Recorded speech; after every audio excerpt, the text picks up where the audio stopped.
വളരെ വ്യത്യസ്തമായിട്ടുള്ളൊരു മേളപ്പദമായിരുന്നു. ആയാങ്കുടി ആശാനും ബാബു ആശാനുമായിട്ടുള്ള മേളപ്പദമായിരുന്നു.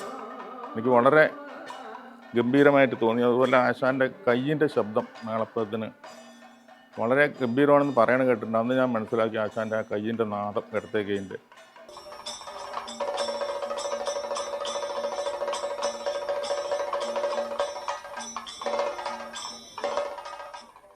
ആശാൻ്റെ കൂട്ടം എന്ന് പറഞ്ഞാൽ വളരെ ശ്രദ്ധയോടുകൂടി ആശാൻ ചെയ്യും.